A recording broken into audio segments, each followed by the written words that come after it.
Barbados, get up. Good morning. Good morning, Barbados. Good morning. Good morning to you. Good morning. Morning, morning, morning. Good morning to you.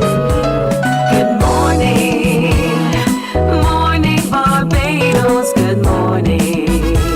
Good morning to you. Good morning. Morning, Barbados. Good morning. Wake up, wake up, wake up. Morning to you. Good morning to you, everyone, everywhere, and welcome to today. Today is Monday, the 24th of February, 2025. That's my name. I'm Pearson Bowen. Good to have you company wherever you are. Thank you. Glow in the dark for waking up with us, whether you're here or over there. And also, thank you for watching us on our Facebook and YouTube streams, and also the stream on our website. Always grateful for your company. And remember to interact with us as you interact with yourselves as well. If you have an idea, or if you know of something or someone who's interesting, who you think we need to talk about and we should talk about, then always drop us an email. That's our email address on your screen right now, morninbarbados@cbc.bb. Note, it does not have a G in morning. So it's morninbarbados@cbc.bb. Thank you so very much every day for interacting with us. Really big thanks indeed. How was your weekend? Did you get a chance to go out to AgroFest, whether it was on Friday, Saturday or Sunday? From the newspaper and media reports, I saw that it was really good. A number of you went out and you had a really good time. That's great for the farmers. That's great for agriculture in Barbados. And my little ones, they went off themselves too to see. They showed me the pictures of their experiences and what a good time they had indeed. So thank you to the organizers of AgroFest for yet another exciting AgroFest festival on, and Barbados really turned up in their numbers in support. Also this week is Amalgamation Week with the Coleridge and Parry School. There was the Amalgamation Alumni Service yesterday. This morning is the Amalgamation Service, which happens at the school. And so we want to encourage those students to really get out there and understand the story of the Coleridge and Parry School, the bringing together of the Coleridge and the Parry schools to make what we now know as the Coleridge and Parry School. Yesterday evening was also echoes of Ashton Hall, that big concert on. It was a really good concert. So to all of you, thank you too for showing up and turning out. So today is the amalgamation service at the school. And also tomorrow is the cricket match, past and present, a competition, a test match, really. It's a short match between the past and present. It's past lunchtime, which is 12:30 tomorrow. To be on the school grounds, we want to encourage as many of you as possible, whether you are a present or past student of the Coleridge and Parry, or if you just love cricket, be at the school grounds tomorrow from 12:30 for that match between the past and present students of the Coleridge and Parry School. Coming up on Wednesday is a Career Showcase Day. That Career Showcase is going to be on, and it's a chance for past students to come share with the present students some of the career options available to them and give great insight into how you become a member, a part of, or just what some of the things you need to have top of mind as you prepare for your career. On Wednesday also in the afternoon, there's going to be the basketball past and present. That starts at 3:30. Also at the school, it's going to be a really good ding-dong. Basketball was one of the big games and big sports that the students of the Coleridge and Parry are well known for. That's also on Wednesday afternoon. On Thursday, Fine Arts Fusion, bringing together the fine arts of the schools of the North. Frederick Smith, Darrell Jordan, the Allen School, Alexandra, and Coleridge and Parry. Each school brings at least 10 pieces of fine art. And then in the evening, there's going to be the fusion of great music. So we want to encourage, if you can't visit the school area and compound at Coleridge and Parry to view the art exhibitions, you can come in the evening to that big fusion of creative arts. It's going to be really good on the school compound as well. Thursday, football and netball and on and on and on. But I really want you to pay attention to what's happening at the Coleridge and Parry School and engage with all of the activities there. Now, are you ready for the riddle of the day?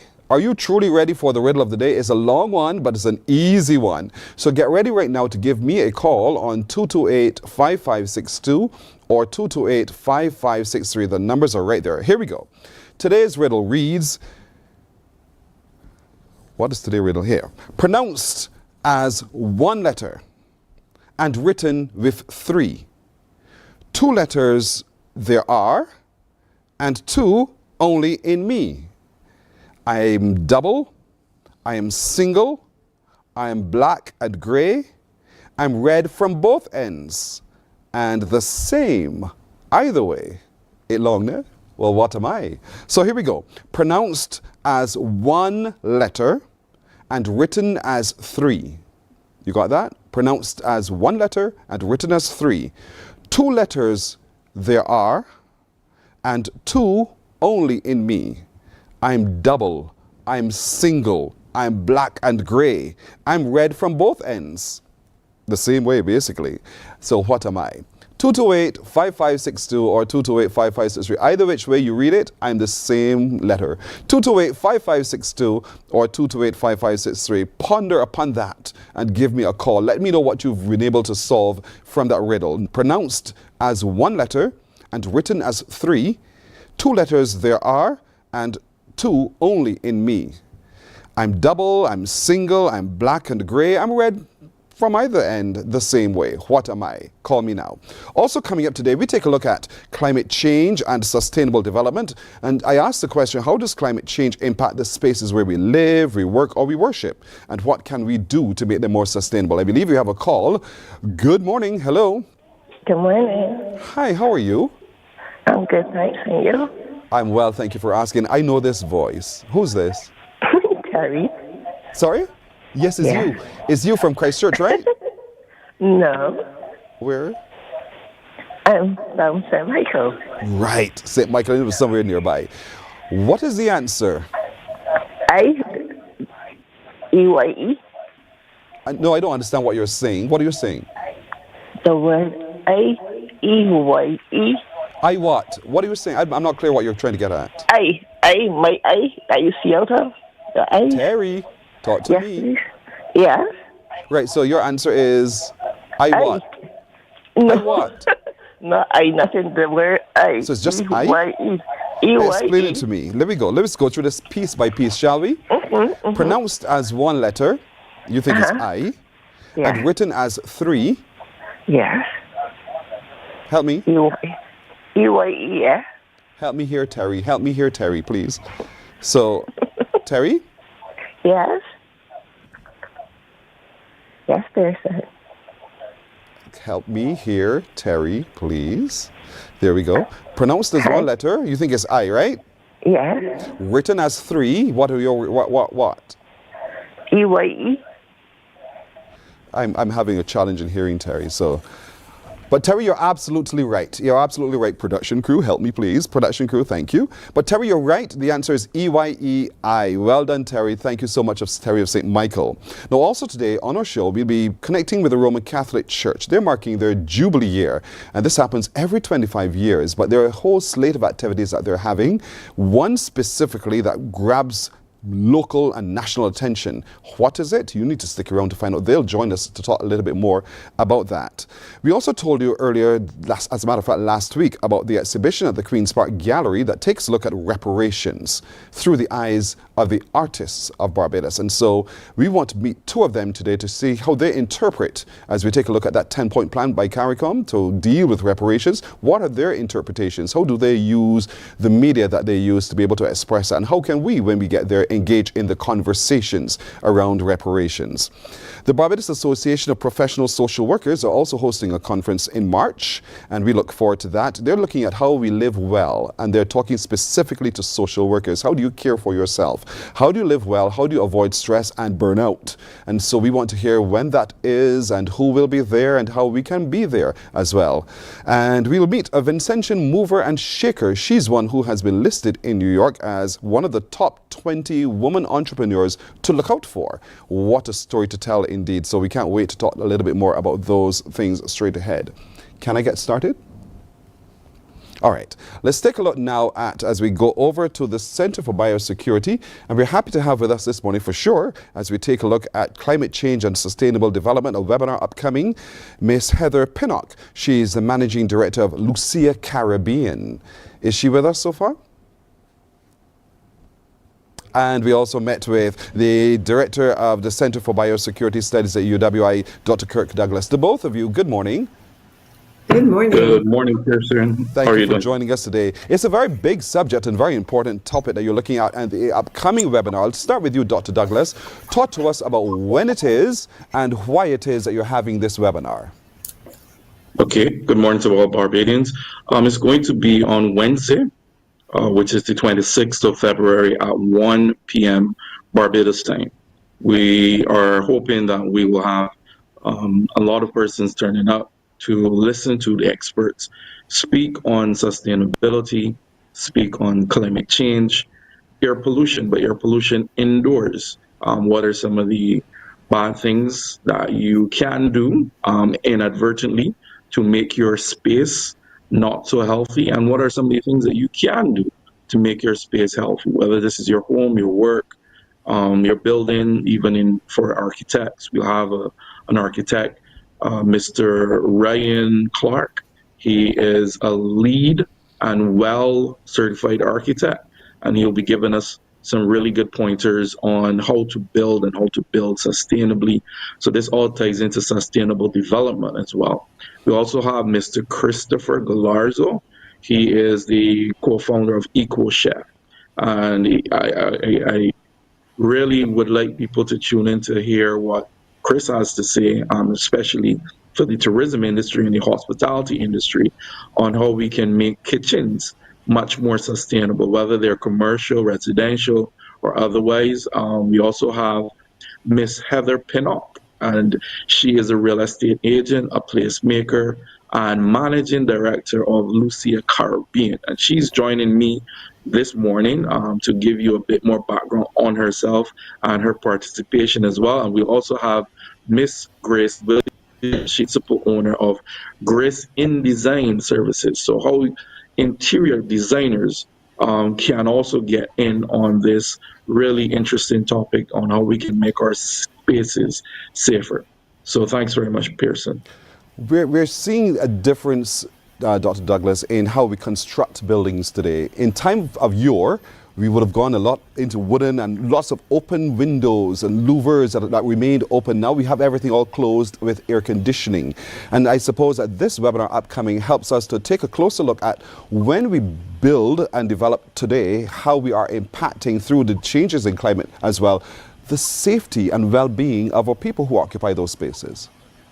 Most definitely. So whether you're a tenant, you're a homeowner, a real estate agent, professional, architect, a chef, interior design, urban planner, sustainable advocate, hospitality leader, or someone who's just passionate about the future of our planet, then this is the webinar for you to tune in and to learn and even ask your questions, because we'll have a question and answer after there are presentations from the panelists. And I really want Barbadians and all persons across the Caribbean, because we have the opportunity to listen to professionals give us a Caribbean context, because we know that overseas in the US, in the UK, in Europe, they're the standards, and they will speak to that, especially the well and the lead in terms of how do you construct buildings that are energy efficient. So even for as Barbados marches on to 2030 and the Barbados National Energy Policy and how we are going to be looking to be carbon neutral, this is a very pivotal webinar to help us to guide in terms of how we can build sustainably as well. But I believe Ms. Pinnock, she has a lot more information regarding I'll spaces. So not only the indoor spaces, but how we design our outdoor spaces in terms of recreation, which is really important as well. So I'd like her to give us. Dr. Douglas, I'll get to her. Trust me. Okay, Trust no me. problem. I'm pacing this in a particular way because I want people to get it. And so when they get it, understand that by the way we construct, it impacts the way people experience that lived space. And so we have to be very mindful, particularly in the Caribbean, with a lot of the humidity that we experience, how we position our buildings, how we construct them with enough ventilation so that we don't find ourselves having the problems that we're facing today. And it seems to be having a lot in a lot of industrial spaces in particular. And so Lucia Caribbean, this is your lived experience. This is something you do every day. Talk to us a little bit about what your company offers as it relates to sustainable development and how climate change is impacting, generally from your observation, the spaces in which we live and work.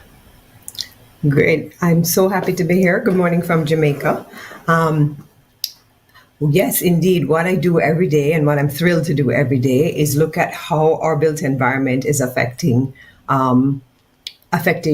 sustainable development. And, the Secretary General of the UN was in Barbados just a few days ago, and he was speaking about really the issues around climate change, around sustainable development. He spoke of a 3-point plan. One was climate change and one was sustainable development. So this is very topical, it's very important. And in the Caribbean, we bear the brunt of the effects of climate change when we produce collectively less than 1% of the global greenhouse gas emissions. But we do feel the effects of hurricane season, more intense storms. We feel the effect of droughts. We feel the effect of heat stress. All of these things are things we feel. And then the built environment or built sector is really what houses our lives. So what I do every day is look at the places where we live, work, and play.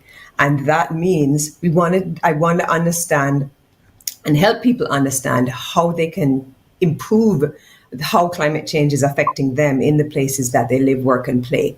As Dr. Douglas said, we'll get into a lot more detail on Wednesday about architecture and architectural details, about what kind of spaces to invest in and to focus in, and how we look at design and all of those things. But really what I want to highlight is how broad this topic is and how it applies to everybody in every space where we live, work, and play. Because here in the Caribbean, our lives are very much impacted by climate change. So we need to consider that in all of what we do in terms of design and the spaces we occupy.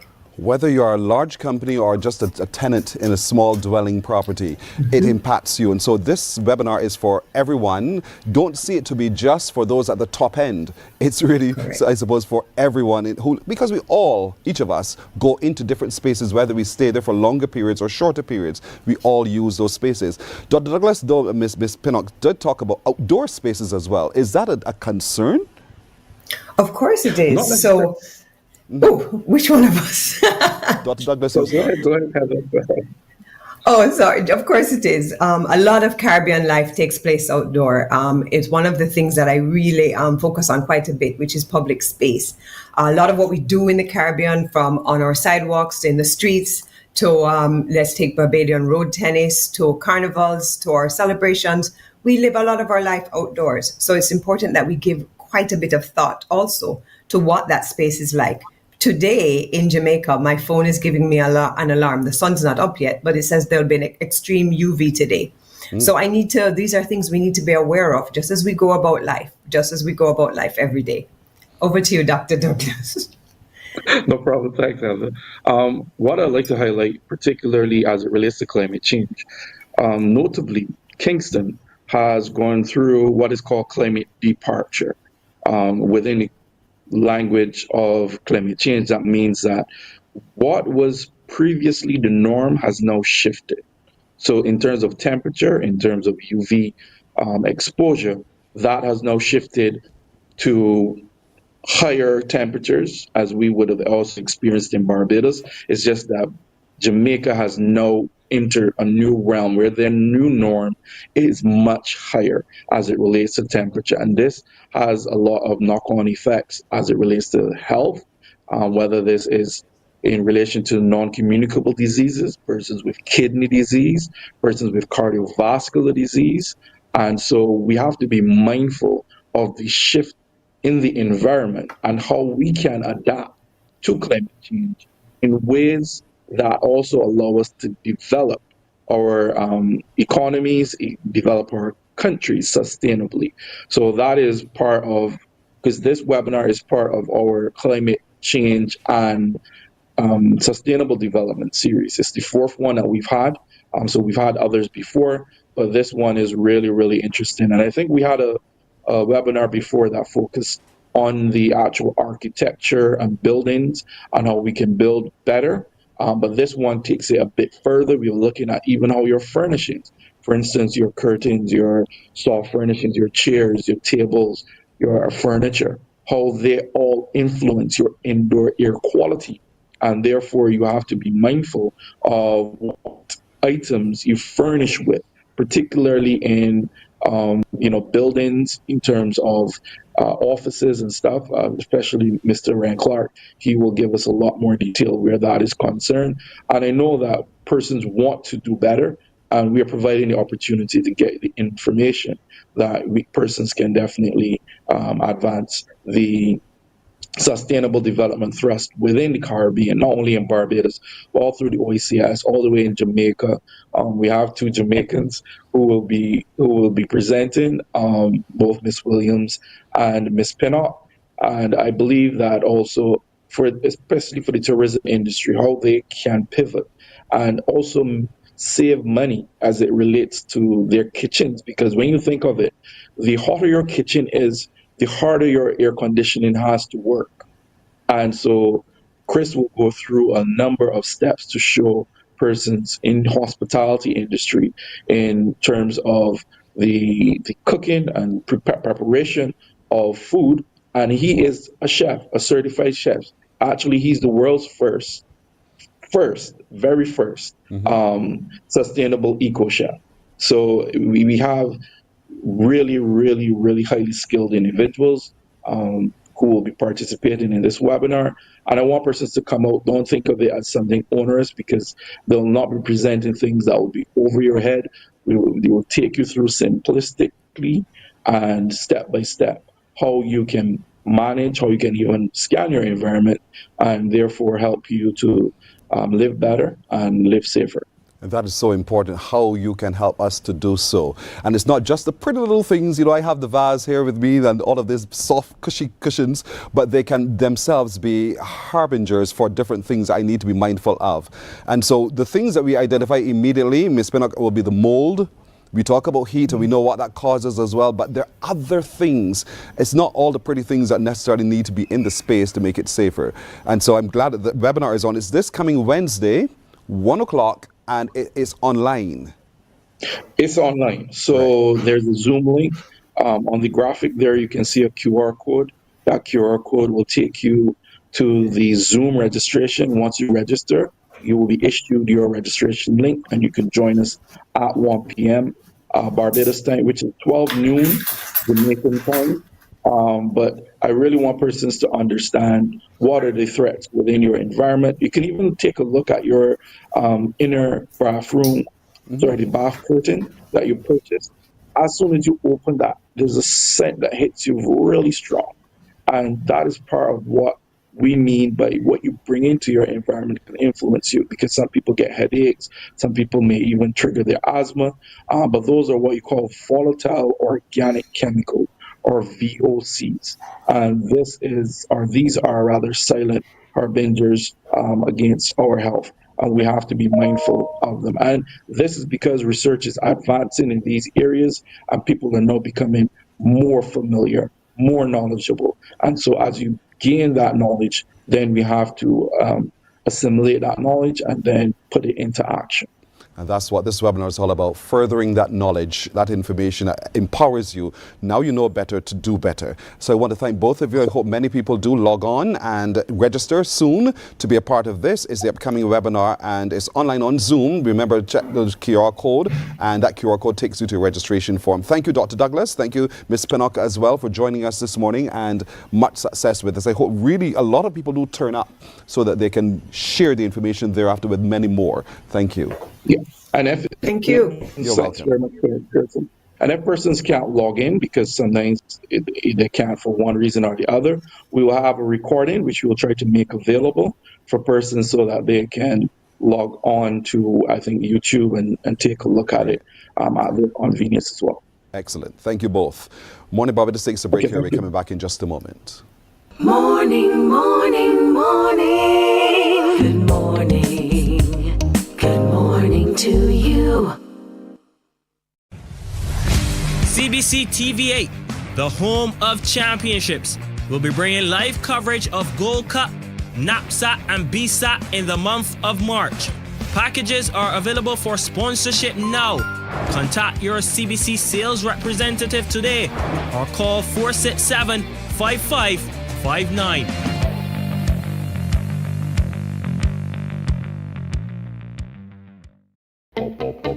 We enjoy a game of dominoes and singing karaoke. I just love cruise. When you love me just a little bit longer. You get to relax and have a drink and listen to some nice music. It's something different. It's spectacular. It's fabulous. You know, it's a different feeling altogether. I never feel so good in a party yet. Follow me to Q in the Community this Thursday. So good in a party yet. You know why? The facts say Morning Barbados reaches an audience of over 50,000 and Newsnight reaches over 56,000. It's simple. When you advertise, you're getting your message to over 50,000 of your potential customers. Make the call to CBC Sales Department today and watch your business grow. Contact us at 467-5559 or email marketing@cbc.bb. God will not give you a job. God will not call you to do something and then not give you the capacity to have it, to make it happen. He will give you the resources. He'll give you the people. Not only will He equip you with ideas, but He will equip you with favor, as He did Nehemiah. Turn on the latest episode. 4 p.m. on Q 100.7 FM. Morning, morning, morning. Good morning. Good morning to you. 27 and a half minutes now after 6 o'clock. I promise to be on my best behavior. I'm sitting next to the Bishop of the Catholic Bishop, so I don't want to be accused of being bad behaved this morning. Good morning to you, Most Reverend Neil Canterbury. How do you do? Good morning. I'm doing wonderful. And good morning to the audience. It is so good to see you again, sir. Yes. Good to meet you again. And you brought along with you Rosina Valas. She too is a part of the committee that's planning the are you a part of it, the Jubilee? Well, Morning Barbados and Morning Pearson. I am a volunteer. Just a volunteer? Not a member of the committee, yeah. Okay, that's fine. I'm a volunteer and assisting the bishop today. See, and we love volunteers, don't we? Yes, we do. Brilliant. I want to start, though, by looking at what is the big news around the world today. We've read of the critical state of health of the Pope Bishop. So talk to me a little bit about what that means for the church now. Well, right now, not only in the church, but throughout the world, everyone is praying for the health of the Pope, that it improves, and that he's in critical condition. He's slowly coming out of that, but we continue to pray for him. And we don't look to start thinking about a next pope because he's still alive and everything, and we want him to continue, and we pray that he will be able to at least continue throughout this Jubilee year, whereby we can indeed celebrate with him at the end. So, thank you for that. The Jubilee year is on, and this happens every 25 years or so, right? Correct. Why does it work like that, every 25 years? Well, as scripture in Leviticus, it speaks about a Jubilee year every 50 years. And then in 1300, it started off as every 100 years, and then it rolled to 50, and now 25. And then they could also implement a special Jubilee year, a year of mercy or something like that. So every 25 years, we celebrate the Jubilee year. And so, but the Roman Catholic Church, as we know it in Barbados, continues to be very strong. We see your ministry, we know your ministry, and I think that speaks to how you, Bishop Neil, have been able to sustain and to build on it. And I really want to commend you and your leadership team for ensuring that the faith is still strong. Well done. So what is your theme for this Jubilee year? Well, the theme, not only for us, but throughout the world, the theme is Pilgrims of Hope. And we are called to be pilgrims of hope. Hope is essential in this time. After so many wars around and the number of violence that we have here in Barbados and crime, it's important that we truly have hope. People without hope, indeed, they will perish. They will throw their hands in the air and give up. But we must have hope. And who is our hope? Is Jesus. He's our anchor. And in the Jubilee logo, it has the cross representing Jesus and the anchor which he sustains and keeps us, whereby we can truly continue to trust in the Lord because with hope, we can be sustained, and we need hope. And we should not lean to our own understanding. Amen. So I had to finish the verse for you. And so as we mark this Jubilee year, there are things about our society that still concern us. Yeah. One of which is crime. Correct. And I know you have coming up very soon a chance for all of us to really come together and to see how we can not just tackle this crime, but make real change. What's happening? Well, we have a panel discussion, and whereby we brought in individuals that will assist in this panel discussion so that we can talk about it. And from the perspective of different areas and directions where crime is concerned, but also how the church can assist. And I'm going to toss you over to my trusted volunteer, Rosina. Thank you, Bishop. So following up from that, the panel discussion, the topic is crime and violence in our society. It is this Thursday, February 27th, and it starts at 6:30 p.m. And the location is at the Cathedral, the St. Patrick's Roman Catholic Cathedral on Gemmett's Lane. Now we have a panelist comprising of Honorable Corey Lane, Minister in the Office of Attorney General with special responsibility for crime. We have Dr. Deanne Ford, psychologist and motivational speaker, Mr. Stetson Babb, Manager of News Starcom Network, Mr. Fabian Sargent, Founder and President of Men's Empowerment Network Support. We also have Reverend Nielsen Waith, a family counsel and pastor, Mr. Joel Brathwaite of the Barbados Prison Service, Superintendent Mark White of the Barbados Police Service. And we have our moderator, Mr. Trevor Thorpe, Senior News Editor of the Caribbean Broadcasting Corporation. Now, a lot of people would recognize a lot of these names, and it's very important that we have persons such as this because they're very knowledgeable in the topic of speaking about crime and violence. And as you had said earlier in the beginning of the program, you talk about it being a national issue. It's also regional, it's also global, and Barbados, of course, we realize we have a major issue with it, and we've been talking about this topic for years. And some people would say that the church is not getting involved, and this is the way for the Catholic Church to start getting involved more, because things have been said before, but I don't know if people were not listening.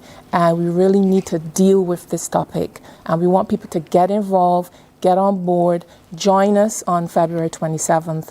We are going to streamline it. The link is going to be on the Facebook of the Catholic Diocese of Bridgetown and also on the website catholicbb.org. When it becomes personal is when people really begin to open their ears. Correct. And I know that it's becoming even more personal today. Yes. And so this is open not just to those people who are going to be on the panel Correct. or Roman Catholics alone. Exactly. This is for everyone of society. Yes. And so the Catholic Church, the Cathedral Church is huge. You can see quite a number, and we want as many of you as possible to come to this activity. What time does it start? 6:30 p.m. 6:30. And I want to say 6:30 p.m. we start.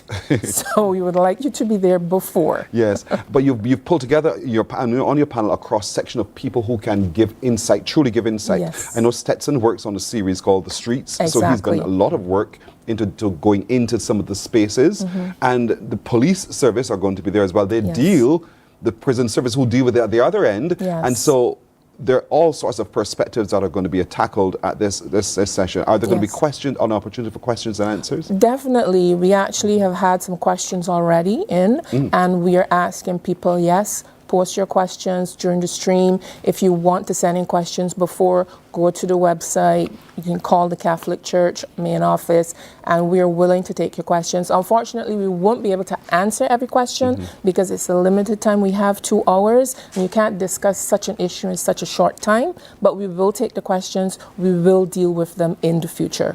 And this is just the start. Yes, it is. Because the conversation must continue. Correct. You know, you get cut and it takes time to heal. Yes. And so our society has been fractured. We now have to take time to heal. And this is where the church's mission is. Yes. Pilgrims really at work in our society to make that difference. Yes. How else is the church, Roman Catholic Church, marking the Jubilee year? Well, we have a number of activities throughout the year. Every month we highlight or focus on a specific one. And in in next month, in March, we are looking at healing of families, and we need to heal families. As you mentioned, it takes time to heal, but we also trying to reach out to families and to have a healing session for them. And so therefore, it's that will take place next month. And then we also have additional things. We have something for the youth as well, because the youth is important. And we have for the elderly, the grandparents, we have things for those as well. So throughout the year, each month, there is a specific topic title that we're going to be engaging in.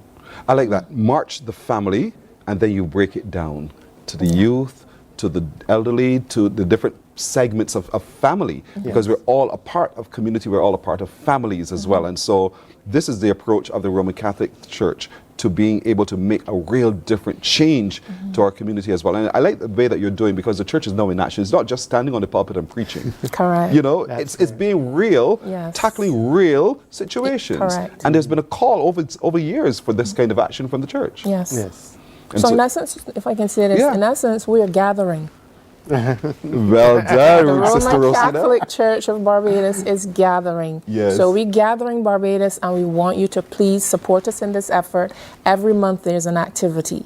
January was communication, February is crime and violence, and every month there's something to do. So please join us. Don't forget the panel discussion. It is on. It's open to everyone. Is this coming Thursday, February 27th. So that's at 6:30 in the evening. Yes. And of course, you can see it on Facebook, or you can watch it on your website as well, and be a part of it. But we want all of you to come sit. These, as you see on your screen, are the panelists, moderator Trevor Thorpe. We want you to be there. You learn as you engage. You have a chance also to pose your questions, because out of your question might come a solution. Correct. And that's what we're seeking to be able to do in this Jubilee year as well, to not just talk about it, but to find real practical solutions for change. And the Roman Catholic Church is at the forefront of that effort as well.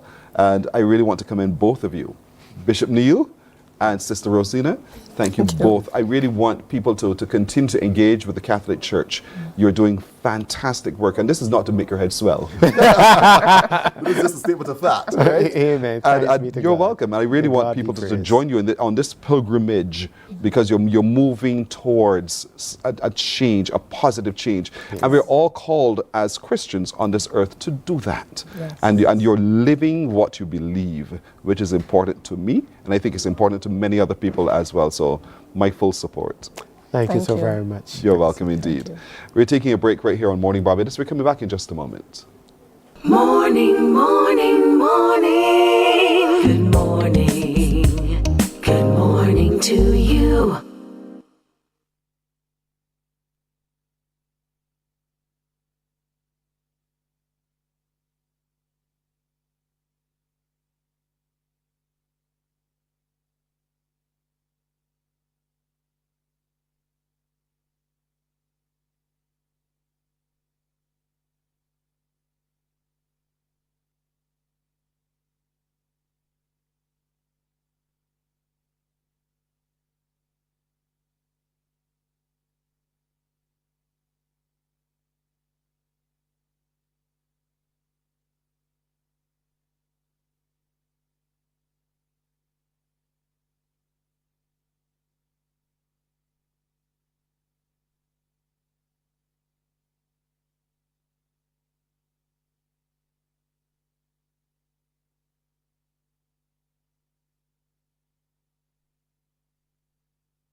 God will not give you a job. God will not call you to do something and then not give you the capacity to have it, to make it happen. He will give you the resources. He'll give you the people. Not only will He equip you with ideas, but he will equip you with favor, as he did Nehemiah. Turn on the latest episode of Infinite Possibilities, only on CBC TV8, every Sunday at 1:30 p.m., sponsored by Covenant Life Teaching Center.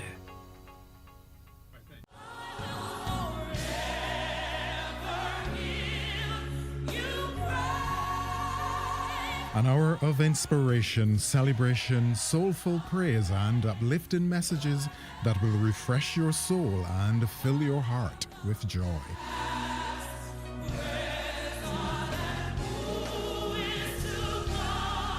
Q Gospel, Sunday at 4 p.m. on Quality 100.7 FM radio.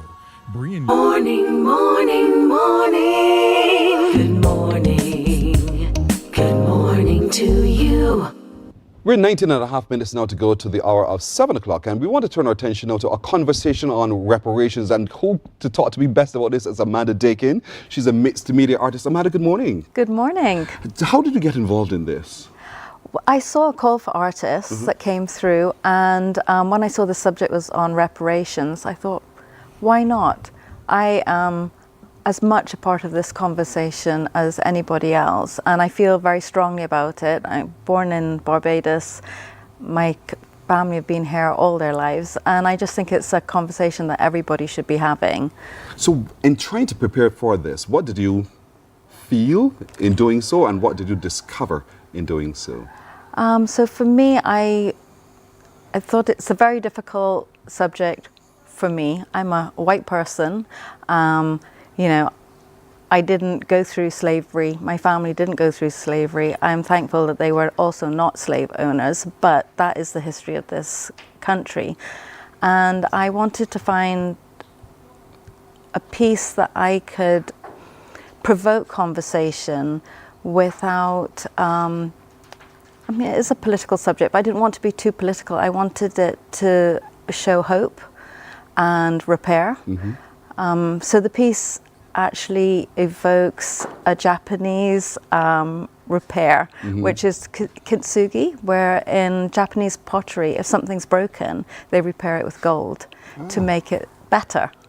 So what are you presenting in the exhibition? So it's a piece on canvas, and unusually I normally use acrylics and collage, but this is an all collage piece, and it's two figures, and the figures are made up of different faces and different skin colors, and they're all put together with gold. I was just going to come to that. Yes, they're all etched together with gold. And so gold for a lot of us is the most precious metal there is. And so you're saying, I will take my precious metal and bring you all together again. We can all share in what that precious metal means. That's my interpretation. Yes, yes, and that's very important. To me, each viewer has to have their interpretation of what it feels to them.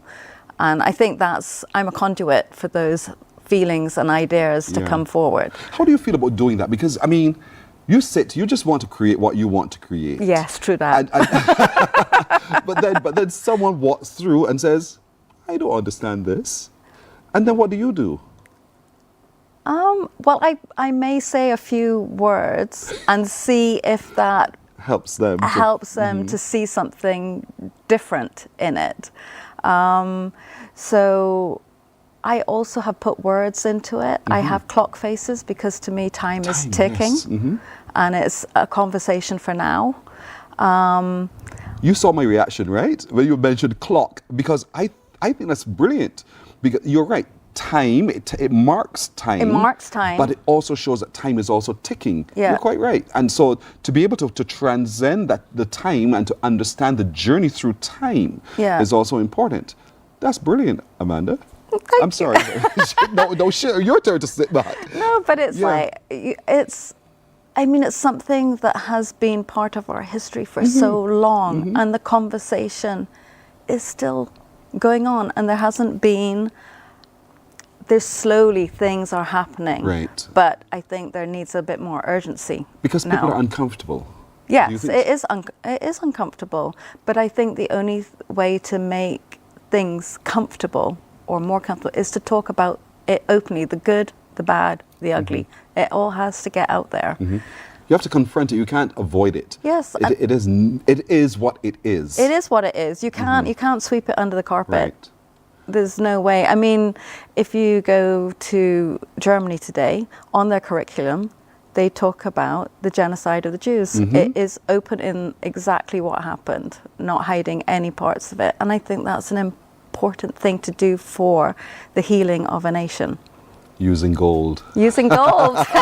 Bringing them all back together. And that's what you will see in Amanda Dakin's work when you go to the Queen's Park Gallery. Is it only one piece you're showing? It's only one, but there's 25 artists there. There's over 50 pieces. On Wednesday, there's an artist conversation. Yes, So that's at 6 p.m. At the gallery. And then the exhibition runs until the March 1st. And this is such an important conversation piece, really. I mean, and I say it like that deliberately because as you view the exhibits, you get to interact with the pieces through your own emotions. You feel what they're talking about, and in having that feeling, you begin to express your thoughts, your emotions in a positive way. Because, and that's the whole thing, you make us confront the reality, and we deal with the reality. And so there is mixed media that Amanda uses, but there's so many other people. There's some who are doing film and video. There are other bits. I was told that there's a piece that when you shine the light on it. Yes, it's amazing. Yeah?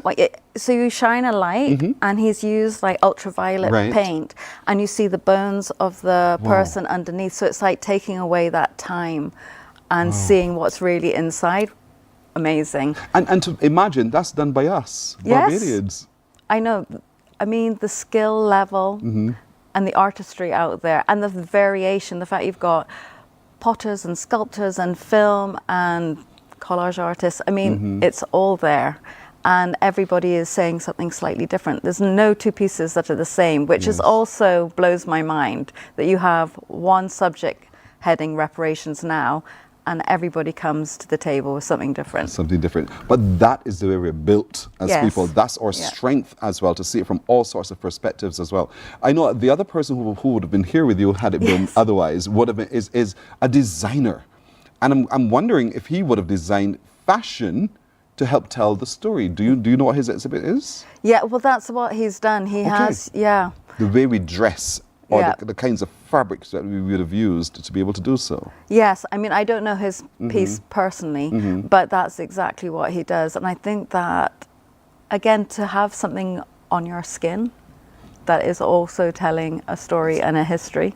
To live it. To live it, to wear it, for it to mean something to you enough to me to put on to my body tells me something. Boy, this is going to be fantastic. And it's absolutely free. It's absolutely free. It's what time does the exhibition open per day? Do you know? I think it's 10 o'clock. 10 in the morning, and you can spend some time there. They're going to be there. But on Wednesday is when we get to talk to you directly, right? Because you're going to be in the spotlight along with some of the other artists as well. That's right. And this is where we can all have the conversation we've been talking about reparations. And someone can ask again, why gold? Why is she patching her pieces together with gold? And you get the answer to that and so much more. In terms of determining what those pieces are that were etched together and stitched together with gold, how do you represent all of the different thoughts in your mind that would have been represented on those pieces? I know. So when I was saying it provokes conversation, it also provokes reaction. So I've had some close family members laugh at my piece. And asked me, how long did it take you to come up with that? And I had weeks thinking about how to approach this subject. And I've named it in the name of Cain. So it's a play on the words with Cain, but also Cain and Abel, where I think that story shows the worst of human nature in killing your brother. And through greed. And I think it's a really good reflection of the historical story. And then I have canes in the back, which all have words on it about slavery, how it, took people from their homelands, from their families, the brutality of it all, the loss of life, but also that now we need to talk about it, educate, move forward with the hope that we're going to make it better. And that's where the gold repair comes in. And then we came here, we used sugarcane, as one of those things that became a bit of a burden on the backs of some, but at the same time provided income for others. And so we want to be able to have that kind of a discussion, a real discussion that talked about the value of the sugar industry. Yeah. Or not, and how that feeds into reparations as well, and how those owners at the time people who saw themselves as owners but were enslavers, used us to be able to extract from us, the cane again, the sugar, to extract from us the things that were of value, not just to us, but to them. And they sold it, and now we're saying, say sorry, mean it, and pay us back. Yes, and saying I regret is not good enough. It's not enough. Not good enough. No, and you have extracted money and wealth that has made your lot so much better, but has brought down others. Correct. I mean, and now generationally, we also have health issues here because of that ongoing, I suppose, education in time. So we've got the hypertension and the diabetes, and that's a direct consequence of. You are reading my mind perfectly, Amanda. Honestly, I'm interpreting yours well enough. And I just come on. Correct. It needs to be corrected. It needs to be confronted. It needs to be dealt with. And so this exhibition confronts that subject straight on by Barbadian artists who have been able to take the concepts and display it through their own creativity. And so as you walk through the gallery, this is at Queen's Park Gallery, by the way, you will engage with, spend time. Don't rush through, because it's one of those uncomfortable conversations, but it's one that you need to absorb. Because by the end of it, you have a greater idea and a concept of an appreciation for not just the artist's work, but the conversation as well. And so that's how we push it forward bit by bit. The stronger you get through education and knowledge, the more empowered you are to make the change. And so the artists in Barbados are seeking to do so in this exhibition at the Queen's Park Gallery from 10 in the morning until they're ready to close. It's absolutely free. They're not going to rush you out at all. And on Wednesday, you have an opportunity to sit with the artist, to ask questions, to get answers, to engage in conversation. Because Amanda might say something, and then something spurs in me, and the conversation triggers from there. Yeah. And that's what this whole exercise will be about then. You know, we need to face it. We need to face it. And our late Prime Minister Arthur would have said, face it and fix it. Exactly. Exactly. You can't hide from it. Nope. And time allows us to be able to say, it's now. We have to really face this wholeheartedly. And so when you see canes in the depiction by what Amanda has done, then you will understand the value of gold and how the extraction of gold, and that gold could very well be the golden sugar cane, it could be the mineral gold, it could be whatever. That's what we're talking about, how you look at that and see how it interacts with your own lived experience or the experience of your ancestors. And how can you now join in the change that is absolutely required. Well said. Amanda, I really hope that many people do come and engage with your pieces of art. It's on today, by the way. They're open today. It is on today. Yeah. Are you going to be there today? I'm not going to be there today. I will be there on Wednesday, but it's a beautiful space and there's so much to see. I know that many people were afforded an opportunity on the weekend for AgroFest. Yes. You know, they came through and they had a really good view. But you too can, if you haven't yet done so, you have until the 1st of March, which is almost now. Today is the 24th to begin with. Another 7 days or so. My math might be out, but who cares? You know, the 1st of March, you have to go to the Queen's Park Gallery to engage with the art. I wish you well, Amanda. Thank you. Thank you for this conversation, for sitting just across from me to engage in this way. This is fantastic.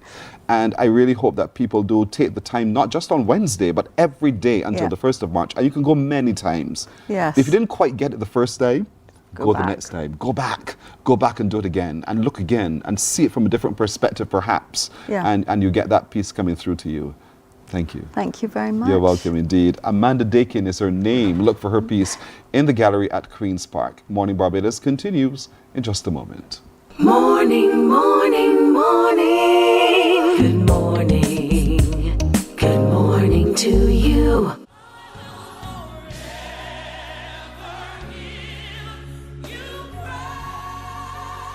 An hour of inspiration, celebration, soulful praise, and uplifting messages that will refresh your soul and fill your heart with joy.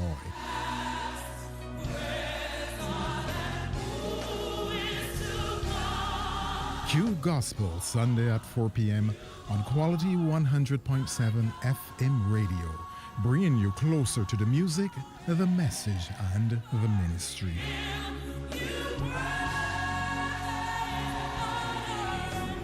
It's your Sunday moment of praise and purpose, where faith meets music. Q Gospel, Sunday at 4 p.m. on Q 100.7 FM. Welcome to Nature's Discount, the ultimate health food store. At Nature's Discount, we have thousands of quality products at great prices. Hi guys, Dottie here with Nature's Discount, and today we are talking about Solar Ray Microbiome Probiotics and why you should be taking them.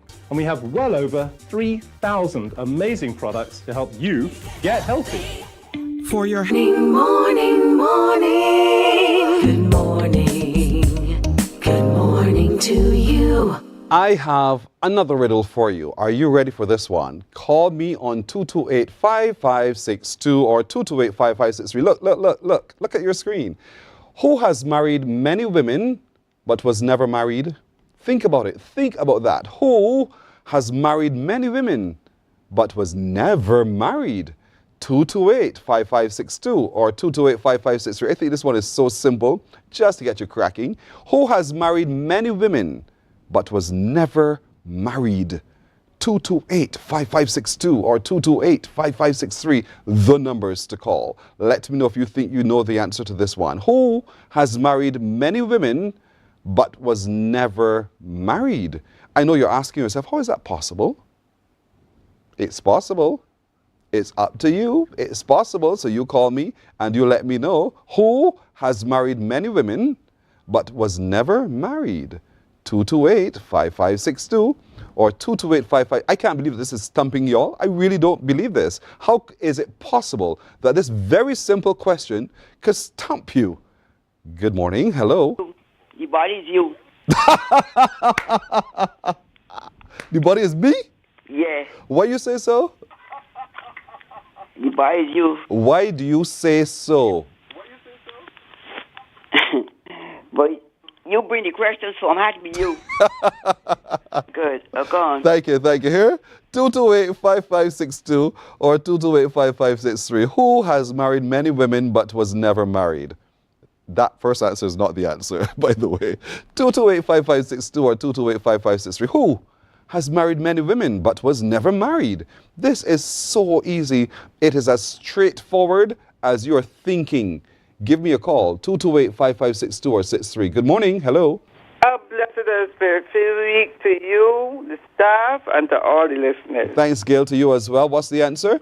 A priest and a Catholic priest because they cannot marry. A Catholic priest because they cannot marry? Yeah. An Anglican priest because they can marry? They can't. That's not the answer. The Anglican priests married. They have wives and children, but Catholic priests they don't marry. And you don't know of any Anglican priests who are not married? Well, the Catholic have their. I understand. Pardon me? I understand that. Right. But I'm asking you. You're saying to me it's a priest and specifically a Roman Catholic priest. I'm asking you, is it not possible for it to be an Anglican priest? Well, if they don't want to marry, but I know it is strict with the Catholic Church. I get that, Gail. Yeah. I got that. All right. But I'm asking you to help me understand, could it not be an Anglican priest as the answer? Well, if you don't want to get married. What about a Methodist priest? They can also be married. But you're sticking to a priest. Why not, Gail, a magistrate? But you talking about church, we are talking about You talking about church, not me. I asked you a question. Who has married? He can marry if he want to. But I know the Catholic and not the married. You got back to Catholic. All right. Gail, you're right. It's a priest. Good. A priest. All right. Have a good day here. You too. Good girl. Wow. She's sharp, isn't it? So here we go. Shall I do the news now? It's 7 o'clock in Barbados and the Eastern Caribbean. Let's bring you up to date with some news at this time. I can tell you that far more eggs are being produced on island. That's according to the Minister of Agriculture in Darwin. He says with bird flu present in the USA and prices of eggs on the rise, suppliers are selling more of their product to cruise ships. Mr. Ware says they're working on ensuring that Barbadians have affordable eggs soon. Obviously, they're getting a better price, and then many of the supermarkets as well are ramping up their sales to an extremely good tourism season.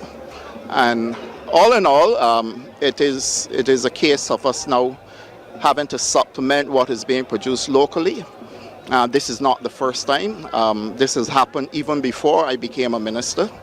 And we're doing what we have to do to make sure that we can get the eggs for Barbadians at a price that is affordable. Well, local sheep farmers are to benefit from a reduction in the cost of feed for their animals. That's because the Barbados Nutrition Center has created its own product for sheep. Sean Farrell has that story. The new animal feed will soon be on the market. This is according to consultant with the Ministry of Agriculture, Dr. Leroy McLean. He says in an effort to reduce the cost of the product, they have used agricultural waste, including peels from cassava flour, sweet potatoes not fit for human consumption, cottonseed, and river tamarind.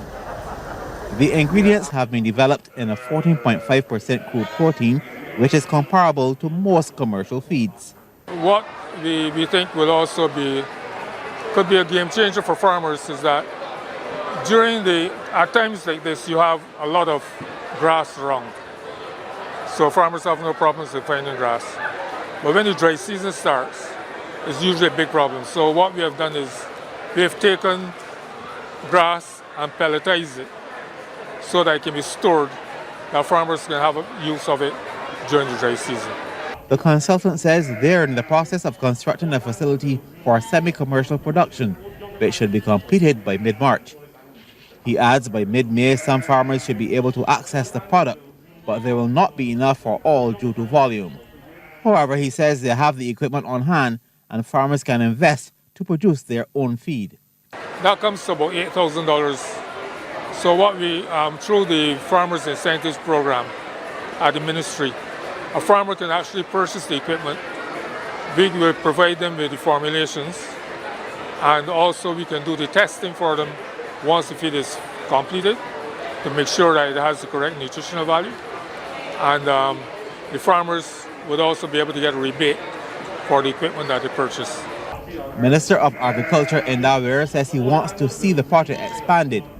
He says it's a good opportunity for private sector investment. It is something that we now have to expand with the black belly sheep program. I'm pleased to see the amount of black belly sheep here on display. And you know, Barbados really is in good shape when it comes to livestock. Agricultural officials say trials have been conducted and the feed has been well accepted by the animals. Sean Farrell, CBC News. Well, CARICOM's 25 by 25 initiative to reduce the regional food import bill has now been extended to 2027. During the 48th CARICOM Heads of Government meeting, Prime Minister of St. Vincent and the Grenadines, Dr. Ralph Gonsalves, said the deadline set was an ambitious one. He says the region had some challenges, which included the COVID-19 pandemic, the eruption of the La Soufrière volcano in his homeland, and Hurricane Beryl. Food production has been affected, fishing has been affected, so you have to deal with that as a practical matter. This is not something you just do by rote. Real flesh and blood people have to plant crops. You plant in your crops in St. Vincent, you plant back, you get production support. But the soil, the chemical composition of the soil because of the volcanic ash,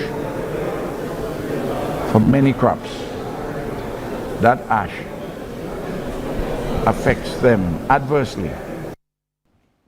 Dr. Gonsalves says there is a commitment from the Caribbean Development Bank to assist where possible in this regard.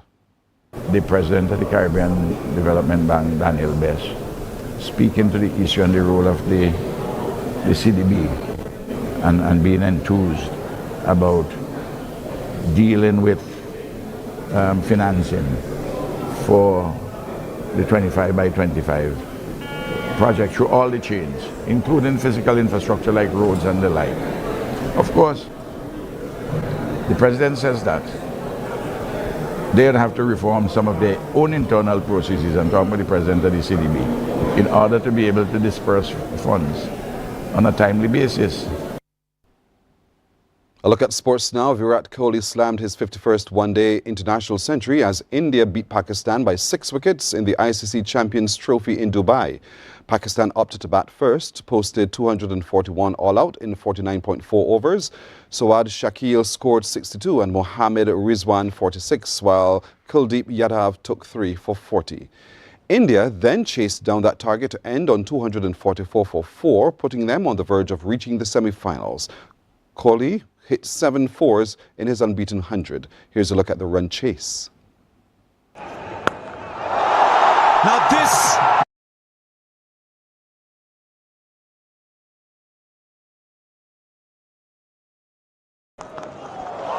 And that is the best of them all. Oh, what a shot that is. Terrific. Terrific delivery. In the gap. Boundary to ease the tension. Virat Kohli gets to 50. According to that. Gigantic. What cricket do they have post the Champions Trophy? Another lovely pull shot from Virat Kohli there. Well played, Shreyas Iyer. Continuing that rich vein of form, showing a very happy ability to convert form into consistent runs. Well, that's not going to help. Backs away, trying to get this over cover. But that's a great catch. Imam ul Haq. Khushdeo.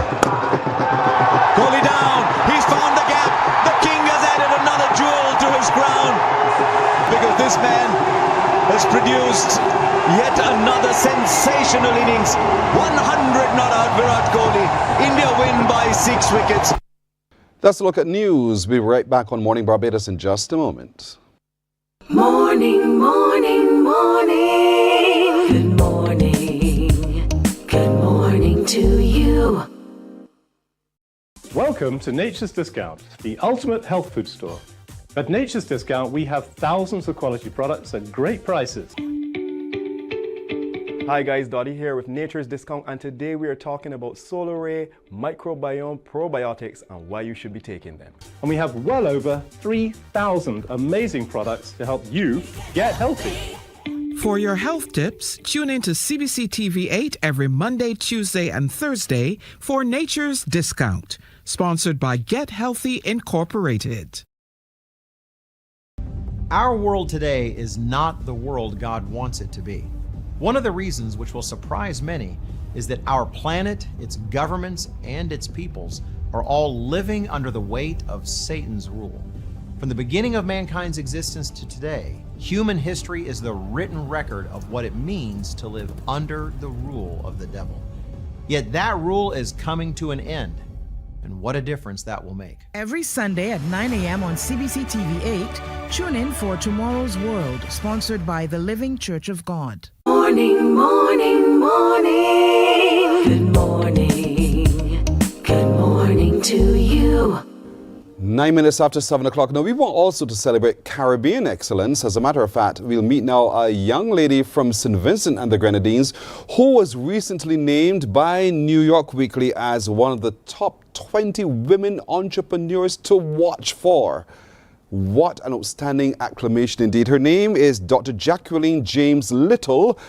Dr. James Little, good morning to you. Good morning.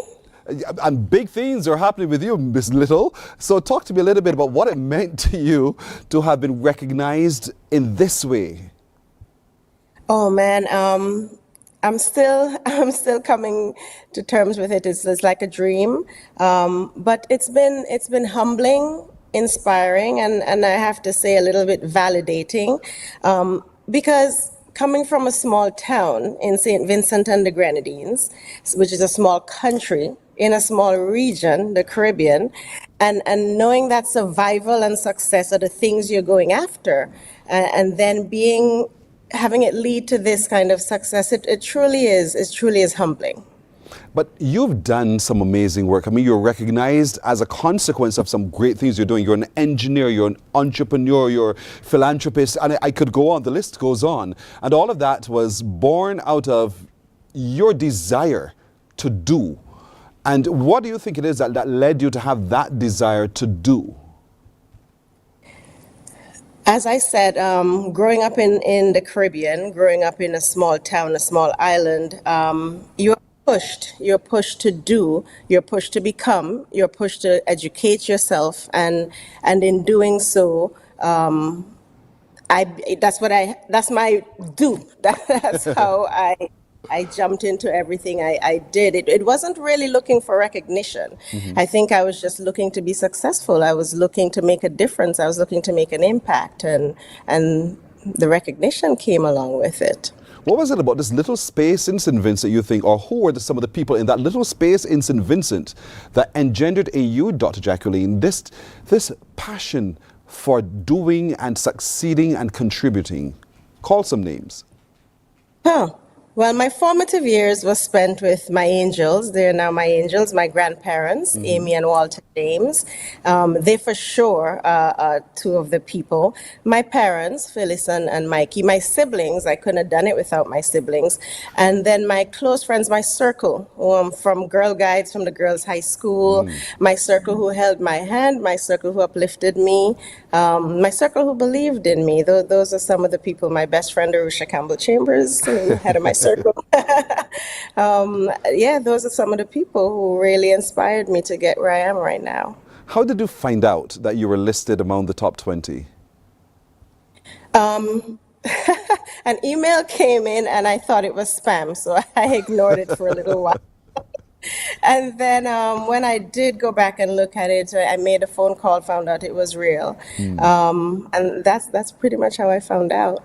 And there we have on our screen the image of you that went all over the world as one of the top 20 women entrepreneurs. And your story is so well told by the New York Times. And so it's a big, big thing for us in the Caribbean to know that someone who is from us is over there in Miami doing so many great things for us as well. And do you feel that way, as though what you do has an impact on what we in the Caribbean do or are perceived? I do. I think that what any of us does impact, from any of the islands, impact the other. I believe that because if you look in the world sees us as one, right? Mm-hmm. We pretty much are. And when you look out and look in, any Caribbean person making an impact is an impact for the entire Caribbean, because that's how we're seen, as the Caribbean. You are married to a well-known man in the Caribbean as well, Kevin Little. We all know Kevin Little. We know Kevin Little's music, and we love Kevin Little's music. And so you've been able, interestingly enough, to lift him up as well, because you've managed a part of his career. You've created a recording production company to assist his career as well. Where do you find the time to just be wife, mummy, and everyone else? Well, getting into music was unplanned. It was a diversion from my path, my road less traveled. And it was for family. It had to happen. At that time, what Kevin was going through, I called surviving the music industry. Mm-hmm. And in order to do so, I had to as we can record, which is to building him a distribution company, building him an intellectual property company, which is his publishing, and making sure that we didn't just do this so his music can get out there or for popularity. It really was the building of a business, which in turn helped us to create generational wealth. Indeed. You could have simply stuck to, as you said, to what you're best at, but there's a mind in your head that triggers in so many different directions when situations occur. And so you thought, you know what, let's do this in this particular way. Your education, I want to look at that for just a moment. Talk to me about that path through education that led you to who you are today. Well, up until the last week before school started at the Coast Guard Academy, I didn't even know I was going to study engineering. Wow. I ended up with a wonderful mentor who, having looked at my grades and looked at the courses I'd taken before and looked at my aptitude for math and science and suggested engineering, and it became a perfect fit. It just so happened that while I was there, once I overcame the weather and some cultural changes, I was able to step in a role of dispelling stereotypes and becoming a Black woman, a Black Caribbean woman in engineering. And to be honest with you, to date, the Coast Guard Academy has been one of the toughest things I've ever had to do in my life. As a woman, as a Black woman from the Caribbean, as a Black woman from the Caribbean in sports, as a Black woman from the Caribbean in sports and engineering. It was tough. It was extremely tough. But what I learned from tough things is that they create tough people, and tough people end up doing great things. And so I really do appreciate that was the journey that God and the universe had planned for me. Tough people create tough situations, and so you've done it. You've been tough all the way through. In terms of how you're celebrated back in St. Vincent and the Grenadines now, talk to me a little bit. Have they been able to reach out to you to talk to you about this success, this recognition? Yes, and I am so appreciative of it.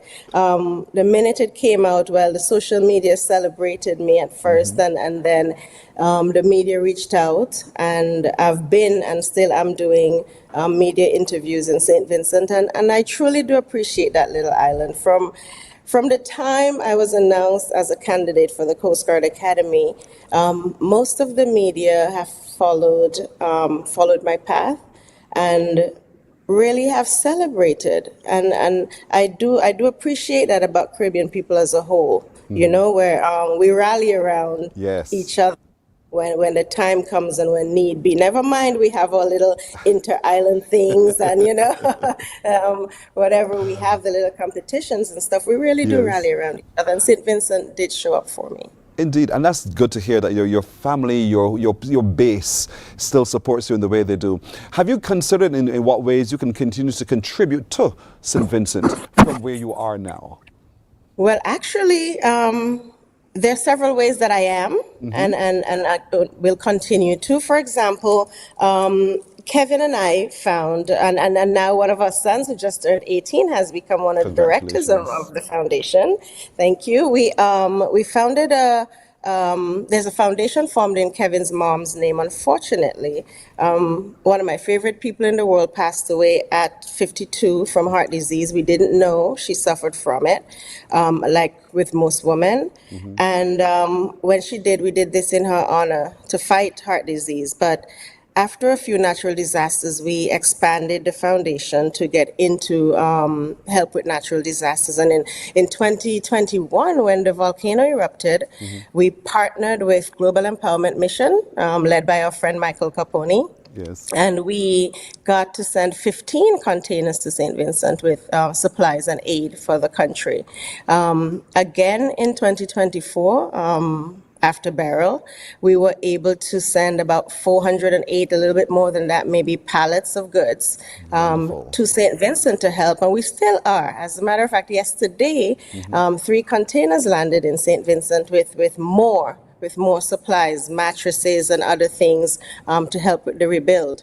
And funny enough, as soon as Beryl hit, we started asking, what can we do? How can we get stuff there? We had goods to send, we didn't know how. We were calling every airline, we were doing everything. And Barbados came to our rescue, actually. The Coast Guard agreed that if we could get the goods to Barbados, because more airlines fly there, they fly there more often. If if we can get the goods to St. Vincent, the supplies, the aid, that they will take it over. And the Barbados Coast Guard came to our rescue and took the stuff into St. Vincent for us. So we were pretty appreciative of that. You are very welcome. That's how we do it. You're right. We are one in the Caribbean. We look out for each other. And even then, you know, and also during the eruption, we were here at CBC TV8 on Mornin Barbados. We were in constant contact, sharing information, bringing the people's stories to the rest of the world so that the world could pour into St. Vincent and meet the needs that were there on the ground as well. Have you given thought? You're very welcome. Have you given thought to what's next for you to do, to tackle? Yes. Well, the foundation continues in terms of philanthropy. I've recently joined some very powerful women and formed a foundation that's called Esther's Promise. When my friend came and asked that I join the founding of this initiative, it was a blessing. And it's because one of the first interviews I did when I entered the academy and got back to St. Vincent, a newspaper, someone asked, what do you want to do? What would you do when you are successful? Yes. And one of the things I said I wanted to do was to create a home for abused women. And Esther's Promise to me is that dream not just fulfilled, but bettered, in that we are providing a safe space for women in distress, young women in distress, where we can take a woman who once felt hopeless and help and inspire her to become thriving professionals and even game changers.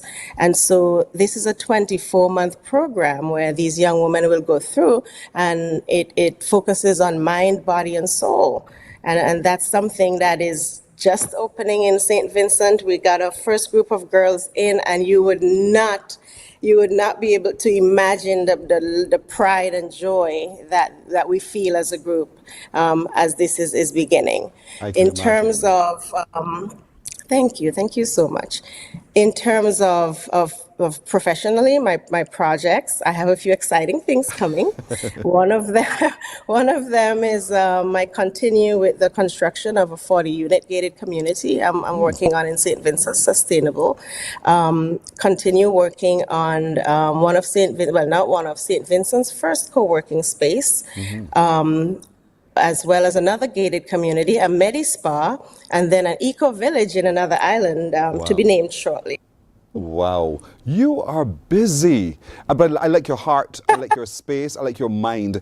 And who would have thought the little girl from a little place in St. Vincent who was just a student athlete, and I repeated as an all-time American athlete as well when you got to college, who took on the challenges of the world and are facing them in support of your island as well. This is brilliant. And so we wanted to celebrate you today. We are immensely proud of you, and we wanted to reach out. When we read your story, we thought we have to talk to this lady. We have to meet her indeed. And so we have this morning. And so we're immensely proud of you, Dr. Jacqueline James Little. Continue doing and impacting the world wherever you are in the ways that you do. And thank you. Thank you so much for having me. You're very welcome indeed. What a powerful and impassioned lady indeed from St. Vincent and the Grenadine, making a difference where she is, but making a difference. She's not forgotten where she's come from. And I love that about her story as well. Mornin Barbados takes a break here. We're coming back in a moment. Morning, morning, morning. Good morning. Good morning to you. Our world today is not the world God wants it to be. One of the reasons which will surprise many is that our planet, its governments, and its peoples are all living under the weight of Satan's rule. From the beginning of mankind's existence to today, human history is the written record of what it means to live under the rule of the devil. Yet that rule is coming to an end. And what a difference that will make. Every Sunday at 9 a.m. on CBC TV8, tune in for Tomorrow's World, sponsored by the Living Church of God.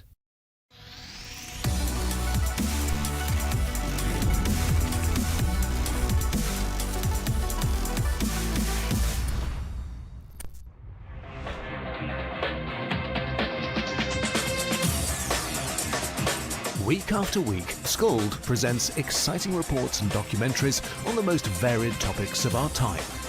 Spectacular developments and innovations, lifestyle and trends of tomorrow, mobility and tourism, health news, highlights from art and culture. Each contribution grabs the viewer with extraordinary images and stories and takes him into fascinating worlds which he experiences here exclusively and up close. We're there when companies and specialists develop super satellites for a global network in space and can look behind the scenes. Scald is a window to everything that is there or is yet to come. Fly with us through time to better understand today and tomorrow. You've always wanted that. Scald, a look into the future.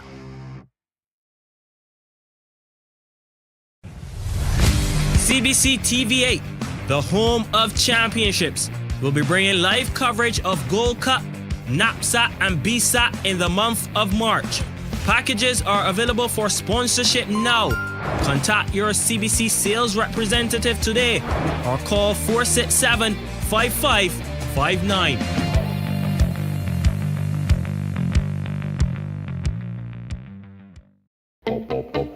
We enjoy a game of dominoes and singing karaoke. I just love crew. When you love me just a little bit longer. You get to relax and have a drink and listen to some nice music. It's something different. It's spectacular. It's fabulous. You know, it's a different feeling altogether. I never feel so good in a party yet. Follow me to Q in the Community this Thursday. You know why? Morning, morning, morning. Good morning. Good morning to you. Don't forget you're watching Morning Barbados. We thank you so much every morning for waking up with us and interacting with us. Of course, continue to do so on our Facebook and YouTube streams. We are thankful for the comments that you make and the things you say or don't say sometimes. And continue to share the show. I keep asking you to do this. Why? Because it's just too good to keep to yourself. So every morning as you wake up, tell someone else to tune in with you. Let's grow together. Let's be a family together. That's why we do this every day, just for you. So we thank you so much for being good partners with us as well. And if you have an idea or someone that you think we need to meet, then drop us that email by morninbarbados@cbc.bb. Simple so. Just send us the email with their contact or just a little bit of why we should talk to them and let us know. morninbarbados@cbc.bb. And again, thank you. All right. Turning our attention now to World Social Work Day 2025, and there's a big thing coming up for social workers in particular. And I'm talking now to Sharon Rose Gittins. She is the president of the Barbados Association of Professional Social Workers. She's brought along with her Aliyah Trotman, who's a member of the Conference Planning Committee, and Faith Lord. You have an interesting name, Faith Lord. You get this all together? Yeah. Faith and Lord all together. She too is but it's good to meet all of you. Welcome. Yeah, it's definitely good to be here. And as you shared, if there's a time that you need to meet good people, just reach out to Mornin Barbados, and that's exactly what we did. And we thank you for reaching out to us. Indeed, we're happy to be able to spread the word of what's coming up. Indeed, talk to me a little bit about what the organization represents and why you're having this activity coming up. Okay, so Barbados Association of Professional Social Workers is made up of a diverse group of social workers. I say the life cycle of the social worker, from student all the way up to retiree. We get together from different groups in terms of client populations, different ministry, wherever in terms of workings, you have this association for all social workers. Once we're there, we try to advocate and push for the voice of social work. We're operating now under three particular pillars. You have capacity building, there's community outreach, and you also have colleague upliftment. So the World Social Work Day is one big day, one day that we actually recognize the work that has been done by our social workers. And this particular year, we're looking at self-care because we always have taken care of others and this is a moment that we get a chance to take care of ourselves. I love that. I truly, truly love it. What I also love is that once you are a social worker from the beginning right through to retirement and beyond, you're there for each other. And that can take a toll sometimes on you. And so this World Social Work Day, Workers' Day, is to be able to say, let's step back for just a moment, breathe, all of you, let me take a pause, and let's just have some fun. Let's put away the stress and all those things that would keep us constrained, right? That's what it's about. When is it? It is on the 18th of March, 2025. And I want to add to that, it's part of a global, it's not just us. Not just us. Yeah, it's basically World Social Work Day is celebrated globally. So you have different groups in different countries and states doing fabulous things, recognizing the work of the social worker. When we think of social work, Miss Aliyah, who are social workers? What are social workers? Some people don't even know how to define that. Okay, well, a textbook definition of social work. Well, good morning, Barbados, first of all. Morning to you too. The textbook definition of social work is the professional activity of helping other persons. So essentially what social work is returning any person going through any type of issue to what we would call social functioning, or enabling them, which is one of the activities that social workers do. We enable and empower that person to overcome whatever it is that they're facing, and which allows them, to return to that state of social functioning. So social worker, or social work specifically, could take on a number of faces. You have social workers that act as policy practitioners, where we look at legislation, we help create laws, we help create policies. We have frontline social workers, who will be persons you will find social workers in the hospital, in mental health, in the welfare department, in Barbados specifically at NAB, National Assistance Board, National Disabilities Unit, Child Care Board.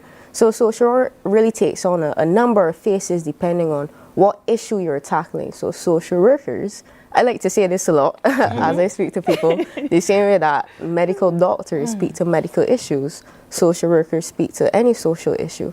That's brilliant. And so Faith, I can imagine with all of this need in society, there are only so many of you. Talk to me a little bit about what it means and how much time, how consuming it really is. I know you do it out of love, but how consuming is it really, the work that you do? Well, social work can honestly become very mentally demanding and taxing. Social workers typically work in very high stress situations. We help persons in various areas such as trauma victims, abuse victims, and so that's why it comes back to the importance of this self-care conference, because they want to give social workers the time to step back and reflect. Have a moment for themselves to invest in themselves, really invest in their practice, so that when they build on their own, when they take care of themselves, they're better able to take care of others. So coming back to the conference and self-care, when we when we invest in ourselves, we are able to invest in other people. And I get it done. And so I'm watching these two younger women. I'm not saying you're not a young one, Sharon, but I've known you for so long, almost all my life, And it's good to see young people with the same passion I've known you over the years to have, interested in helping others and to meet that social construct that makes life so much more palatable and manageable for people. In terms of membership and the ability to recoup and to get people come on board, are you having a challenge there? Not at the moment. Good. Because I think the legacy of our social workers in terms of the work that's being done at UWI, BCC, and also too, as I said, making up our membership of retirees, who some of them would have been retiring as directors of the organization, but they're back and giving. So I think it's the legacy, and I think it's the visibility that has been building. So right now our membership is very much close to 100, and before we came here, there are other persons who wanting and asking how can they join. Fantastic. But there's burnout. It is. There's fatigue. There's frustration in every profession, but I could imagine when you have to engage with different people of different abilities and different mental facilities as well, it has to be taxing. Yes, and let's add to that COVID-19. And before COVID-19, our social workers all helping professionals, and as Leah pointed out, in terms of frontline social workers, we were there, and we've never really had a break. Have, you know, some of us would have been given the humanitarian awards because of that work, and now with the conference, we're really saying, let's take a break together. Let's look at particular areas, which I'm sure Leah will share with us, those areas of the conference. And so, Leah, what's happening on the 18th of March? For the conference. So on the 18th of March, we have I like your voice. We have a packed day targeting targeting mind, body, and soul, and it's lining up to be quite an exciting day. So we have 5 sessions, and in the morning we have the first session, which is living well, and we have some speakers on mental wellness. We have Miss Annette Kamabach, and she'll be talking about taking care of your mental health as a social worker. Then we have trauma-informed care, which should be Brother Jomo Phillips, which he will talk about working in a very high-pressure environment and a fast-paced environment, and just being able to keep up with the demand on yourself. And then we have burnout, which Sister Linda Walters, she will talk about burnout, which is just maintaining yourself and keeping your equilibrium and not getting to that point where you're giving more than you're putting in. The second session, we will talk about nutrition, and that will be done by Sister Glensil Taylor. After that, we have a session on spirituality by Brother Elysius Joseph, and then we go into lunch. After lunch, we have the session on living well, and this includes physical activity and financial literacy.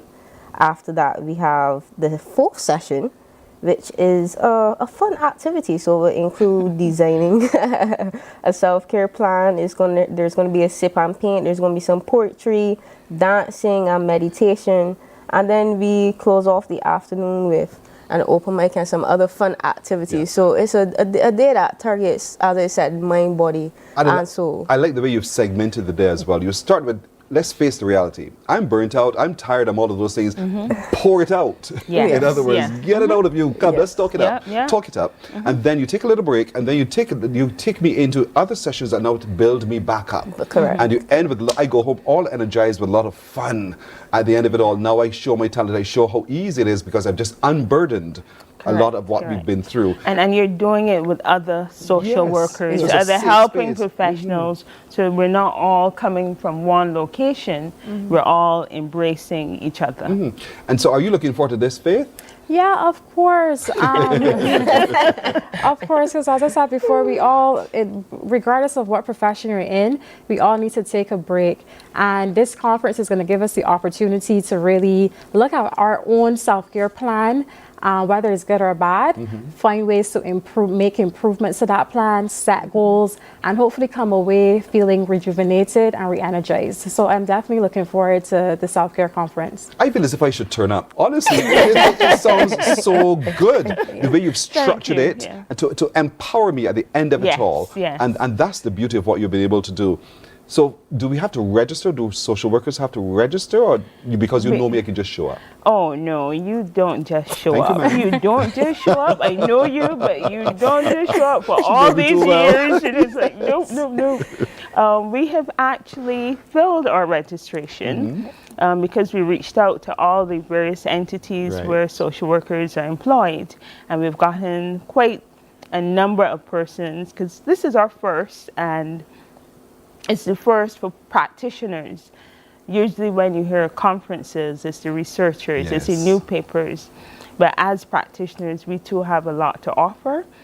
What persons can do for sure is definitely come on board and be part of the association, because this is just one of many other things to come. So can I be an associate member, for instance? Yes, you can. You sure? The media has played an Okay. important role in what we do and how we do it. Good. So we're not going to say no. Just make sure you pay your fees and everything else. Pay your fees. That's fine. Membership requires us to do Yes, those things. yes. But the benefits that derive thereafter from membership is what's more important. Correct. So the fee is minuscule compared to what else you get from membership. Yeah. And so that's why it's so important for us on the 18th of March to give our full support to your activity. Where is it going to be? It's going to be at Lloyd Erskine Sandiford. Just down the hill from us. Just down the hill. And I should put a plug in terms of, because we could only cater for so many, but we're all preparing to go Kenya in 2026. So there's a social work conference in Kenya, 2026, that we're organizing to be there. Why? Why are you going to Kenya? Why Kenya? Oh my, there's so many reasons, so many reasons.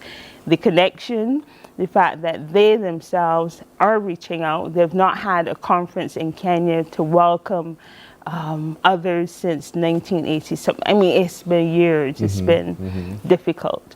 So we will go, and we're also hoping to present papers as well as it relates. So within the next 2 weeks, I think their call for papers will be out.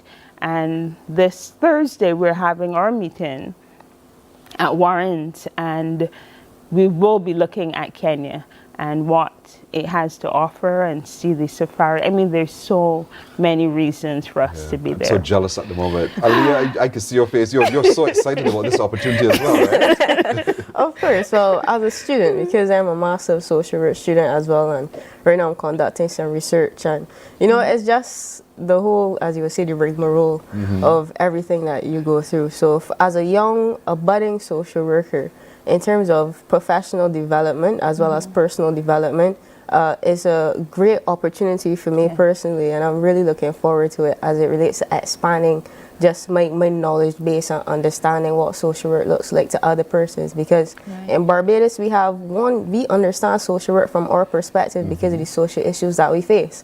But in terms of the scope and the impact of those same social issues other places, just seeing it from another perspective could be so eye-opening and lend different, just give different insights and allow me to expand my own personal capacities. What do you see to be some of the social concerns that might be similar across the world?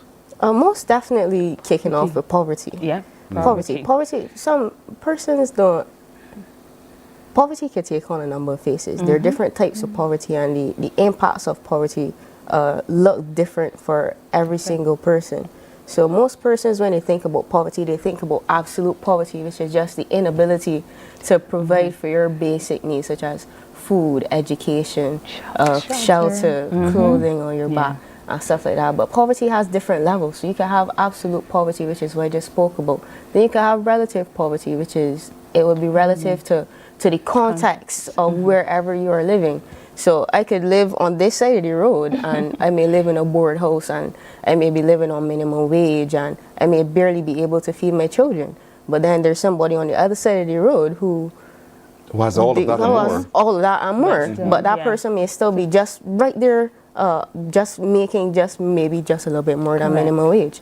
So we're both facing poverty, but it looks different for each of us.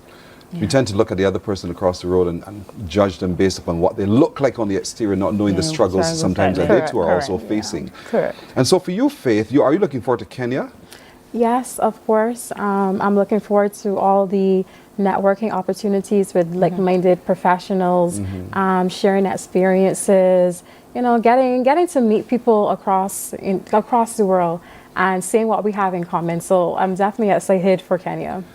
This is the Barbados chapter. Is there a regional chapter of professional social workers? Yes, there is, and regional in terms of educators, and then regional in terms of our practitioners, which is building. So right now there is a chapter that has Curacao, Puerto Rico, St. Lucia, St. Vincent, Jamaica, all in one, and we're getting better. This is fantastic. Yes. Aliyah, what got you interested in social work, though? I can't remember if I asked you this before, because you're young, you're doing your master's now in social work. But here it is, because when you look at it, you tend to think that social workers were the older ones. But you're young. What is it that interested you in social work? In a nutshell, I I grew up in what you would call a at-risk neighborhood, and I was exposed to a lot of non-innocent things at an early age. And just by chance, I like to say by the grace of God, my life took, the trajectory of my life played out. So I was blessed. I was blessed. And originally, I tell this story all the time, I wanted to do psychology because I wanted to help persons because a lot of persons helped me. And I thought at that early age, the only way to help people was to be a psychologist. But when I left school and I went to BCC to do psychology, I was too young. I was only 16. I didn't know that you can't do psychology unless you're 18. So I actually took 2 years and I did music. And in those years, I continued looking for ways that I could help persons. And I realized that one of the ways that I could have the biggest impact in terms of helping persons was to do social work, because social work has different levels. You have micro level social work, which is working with individuals. Then you have group social work or community social work, where you work with groups and communities. And you have macro level social work, where you work with nations, you work cross borders. And we just, social work, we all have one common goal. You know, so just in my research and just wanting to do the same thing for others that others helped me do. It was just...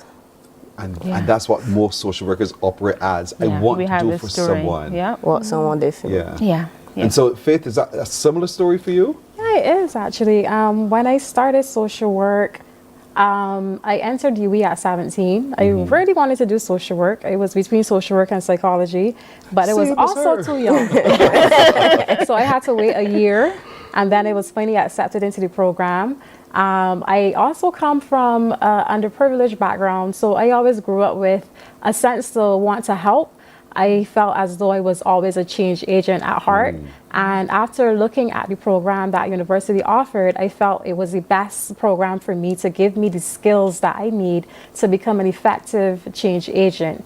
So for me, that's the main reason why I chose social work. It's a very diverse, multifaceted profession, and it turns you into a very diverse, multifaceted person. Yes. Well, sure, when you hear these testimonials, it must make you feel so good that the future is really in good hands.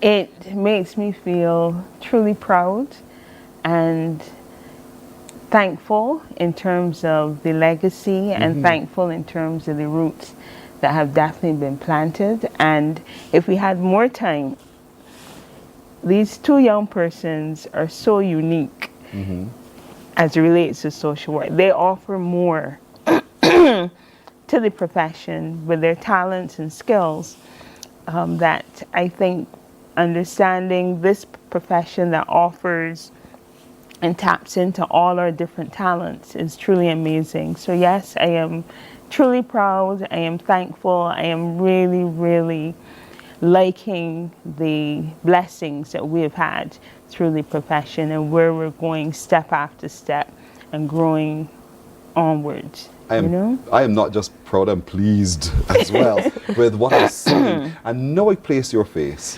Because I kept saying, Aliyah looks familiar, but when you mentioned music, now I place your face. This is this is good. Yes. So, remind us again, Aliyah, of the upcoming seminar, the conference, the workshop, the everything that you all are having on the 18th of March, and appeal again to those practitioners of social work to get ready for the next one. Okay, so on the 18th of March, the place to be is the Lloyd Erskine Sandy First Center for Buen Vivir, Good Living and Self-Care, hosted by the Barbados Association of Professional Social Workers. We're inviting everyone to get on board and, join our cause and just rally behind us as we seek to, tackle everything and just face the challenges that we do have to face head on. And rejuvenate. Get up and get going again. And together, because you're working in that safe space. Correct. And we need to thank our sponsors. And we also want to thank, I'll start off in terms of thanking Mornin Barbados for accepting our call to come and to share. Also the committee that has been working on this since November last year. I really want to say thank you for all of it. Your thanks? Yes, we do. Again, we're going to thank all the presenters that have so ably volunteered their assistance for our cause in terms of, just giving back to the social workers that already give so much to our society in Barbados. So I personally just want to thank all the presenters who they got on board. They didn't give us any hassle. They were excited, maybe more excited than me, to get on board and come and talk to us and share their knowledge and their expertise with us. So thank you to all of the presenters once again. Nice. Faith, is there anyone else you want to thank? Yeah, well, I want to thank all the social workers on behalf of Sharon Rose and the association for committing to coming to the conference. The conference is fully booked, so that is fantastic. So we want to thank all the social workers for also tuning in today to support us and for registering and giving that support to the association. Well done. That's Faith Lord. Next door is Aliyah Trotman, and next to me is Sharon Rose Gittins. Indeed, they are part of the Barbados Association of Professional Social Workers. Super proud of our young people. Our commenters on social media are saying, right on the screen, if you could turn around, Faith. You see it right there? That's Kieran Olivier. She's saying, super proud of our young people indeed. And so we're giving applause to each of you. And well done, thou good and faithful servant. We wish you all the very best. I hope that all of your social workers really benefit truly from this experience. And Sharon, keep talking to us. Yeah, because we'll be talking to you in March. March is Social Work Month, and we're back with you on Mondays. Matter settled. Matter settled. One day. Thank you so much. All the best. You're welcome. Morning Barbados comes right back after this. Morning, morning, morning. Good morning. Good morning to you. The facts say Morning Barbados reaches an audience of over 50,000 and Newsnight reaches over 56,000. It's simple. When you advertise, you're getting your message to over 50,000 of your potential customers. Make the call to CBC Sales Department today and watch your business grow. Contact us at 467-5559 or email marketing@cbc.bb. God will not give you a job.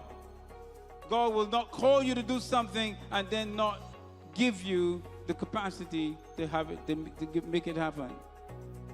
He will give you the resources. He'll give you the people.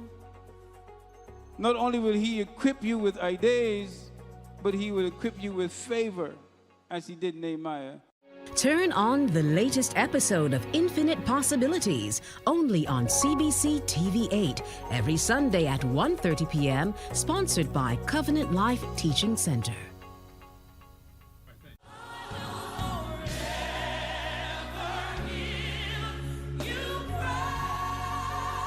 An hour of inspiration, celebration, soulful praise, and uplifting messages that will refresh your soul and fill your heart with joy.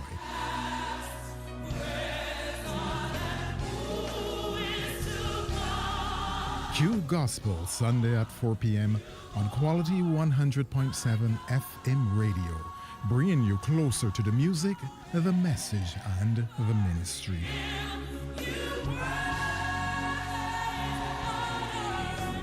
It's your Sunday moment of praise and purpose where faith meets music.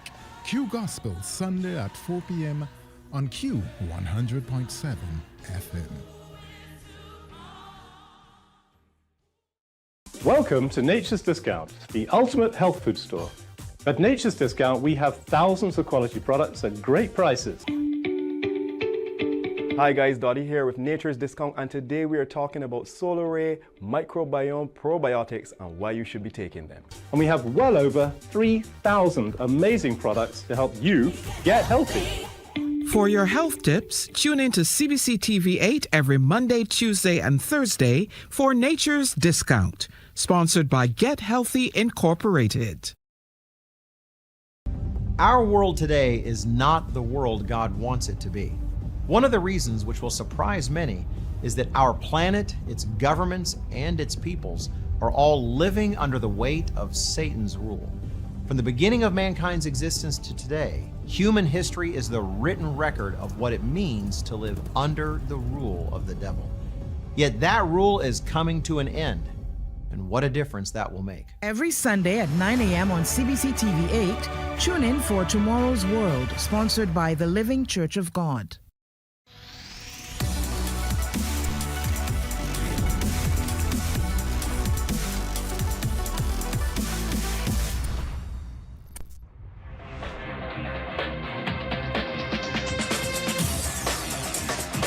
Week after week, Scold presents exciting reports and documentaries on the most varied topics of our time.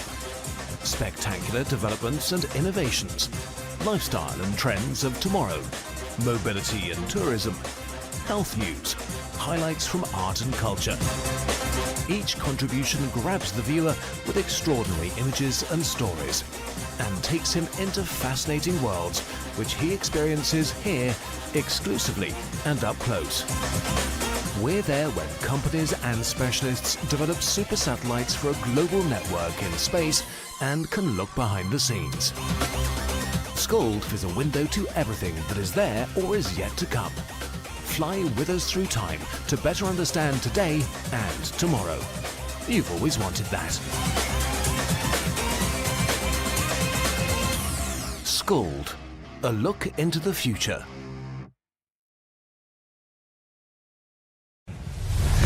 CBC TV8, the home of championships, will be bringing live coverage of Gold Cup, NAPSAT and BSAT in the month of March. Packages are available for sponsorship now. Contact your CBC sales representative today or call 467-5559.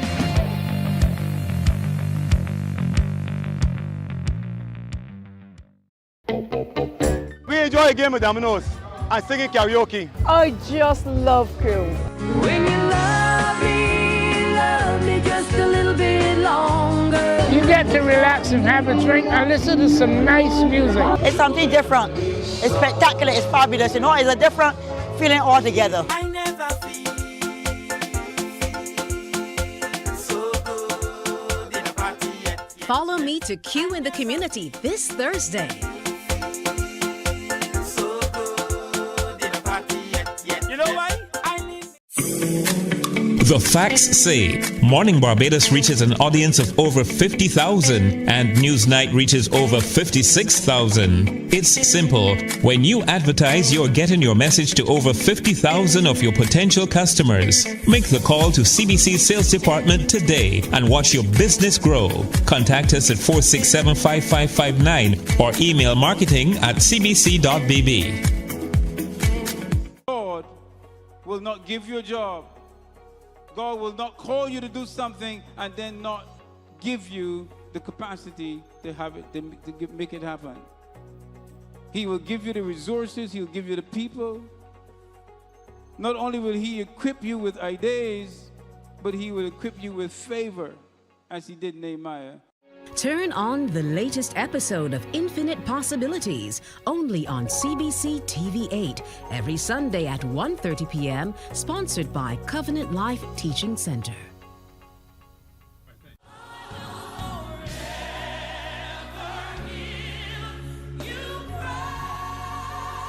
An hour of inspiration, celebration, soulful praise, and uplifting messages that will refresh your soul and fill your heart with joy.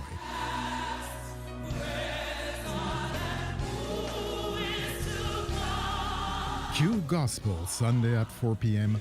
on Quality 100.7 FM radio, bringing you closer to the music, the message, and the ministry.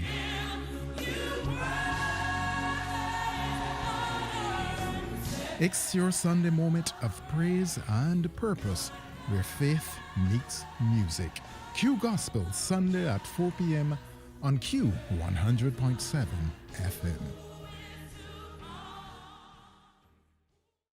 Welcome to Nature's Discount, the ultimate health food store.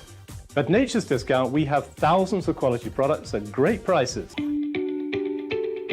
Hi guys, Dottie here with Nature's Discount, and today we are talking about Solar Ray microbiome probiotics and why you should be taking them. And we have well over 3,000 amazing products to help you get healthy.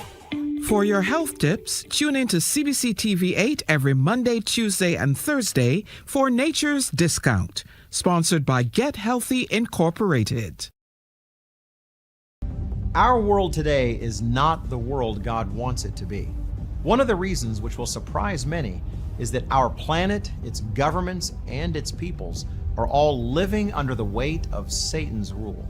From the beginning of mankind's existence to today, human history is the written record of what it means to live under the rule of the devil. Yet that rule is coming to an end, and what a difference that will make. Every Sunday at 9 a.m. on CBC TV 8, tune in for Tomorrow's World, sponsored by the Living Church of God.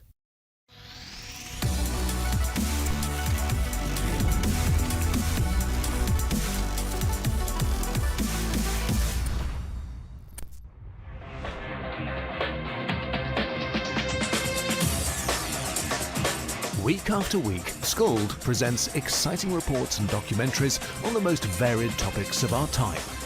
Spectacular developments and innovations, lifestyle and trends of tomorrow, mobility and tourism, health news, highlights from art and culture. Each contribution grabs the viewer with extraordinary images and stories and takes him into fascinating worlds which he experiences here exclusively and up close. We're there when companies and specialists develop super satellites for a global network in space and can look behind the scenes. Wake up, wake up, wake up, wake up. Barbados, get up. Good morning. Good morning, Barbados. Good morning. Good morning to you.